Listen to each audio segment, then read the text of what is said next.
Hi everyone! Welcome sa aking channel at ngayon isi-share ko sa inyo kung paano i-whip si Vivo whipping cream. At ilang cakes nga ba ang makakover dito? At ano ang pinaka super stable na kulay? Dahil tatlo kasi ang kulay ng ating Vivo whipping cream. Merong lavender at saka yung red na label at yung white. Para sa akin, itong kulay na lavender ang kadalasan ginagamit ko lalong-lalo na sa paggawa ng mga customized cake. Dahil super stable ito kaysa yung dalawa.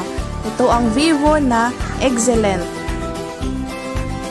Naka-chilled pa rin ito at least overnight bago natin i-whip.